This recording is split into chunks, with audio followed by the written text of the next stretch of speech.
السلام عليكم ورحمة الله وبركاته. في حلقة النهاردة هنتكلم عن شوية حيوانات. الحيوانات دي كانت تبان لنا اللي هي لطيفة، ولكن بالعكس الحيوانات دي طلعت شريرة.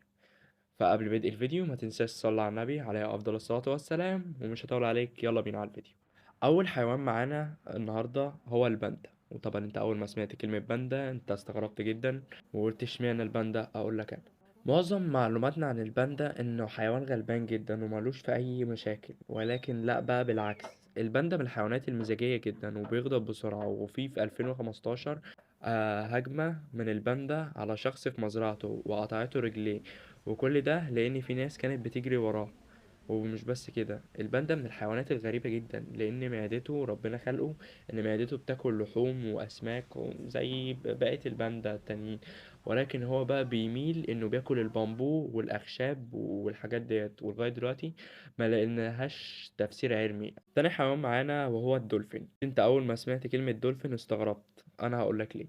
في نوع بالتحديد اسمه بوتلينيس دولفين، والنوع دوت ليه هجمات كتيرة جدا على البشر، ومن أبرزها هجم على 2 في البرازيل، قتل واحد والتاني جاب له كسر في العظام وفي الجمجمة وكان قرب يموت. فيعني انت تأكيدا واحد مش فاهم في الدولفين ولا تعرف انواع، فلو قربت من النوع دوت ممكن يهجم عليك. فانت يعني ما تحاولش تقرب منهم لما يكون معاك خبير او مرشد، او مثلا في صالة لا العاب الدولفين دي المائية والكلام ده، تكون ايه مع خبير يعني ساعتها. تالت حيوان معانا هو حيوان مش مشهور قوي، والحيوان دوت اسمه اللورس البطيء. وده حيوان مميت جدا جدا ويعتبر من اكتر الحيوانات سمية.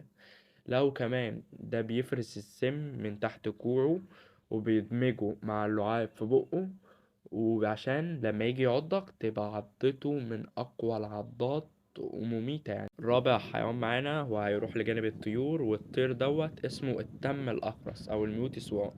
والطير دوت لو بحثت عنه هتلاقي إن شكله حلو جدا وتبارك الخالق فيما خلق بصراحة يعني.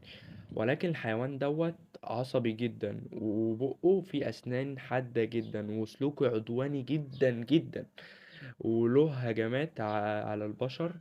وكمان ده لو هجم عليك ومش هيسيبك في حالك، وهيفضل يجري وراك حتى لو جريت لغاية ما يضربك أو يقتلك كمان. والحيوان الخامس اللي معانا هو ده برضو يجي النصيب للطيور.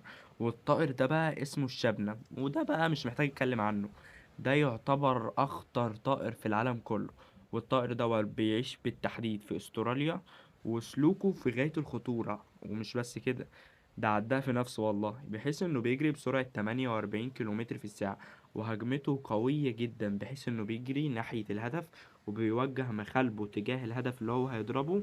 ومخالبه دي كبيرة جدا وحادة بشكل فظيع. ده كانوا بيصطادوه كمان عشان مخالبه ديت.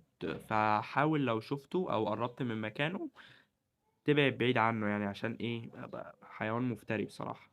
سادس حيوان معانا وهو الضفدع السام. والضفدع ده بقى شكله كده ملون كده وحاجة، بص جمال والله بصراحة، فعلا جميل.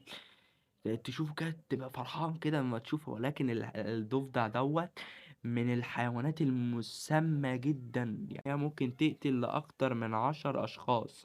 شايف ضفدع قد ايه؟ قد الكتكوت ويقتل 10 أشخاص. سابع حيوان النهاردة وده الأخير، وهيجي بقى نصيب الأسماك، ودي بقى اسمها سمكة الفوجو.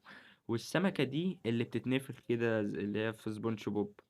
السمكة دي بقى من أخطر الأسماك لأن فيها كمية سم كبيرة جدا. احنا النهاردة حلقة السميات والله. السمكة دي مشهورة جدا بسمها. وبس كده نكون جينا لنهاية الحلقة. متنساش بعد عم نضغط زر لايك، اشترك في القناة لو انت مش مشترك. ولو عندك أي فكرة لفيديو جديد أو أي سؤال مش لاقي له إجابة تقولي عليه، وبإذن الله نجاوب لك عليه. وبس كده، مع السلامة.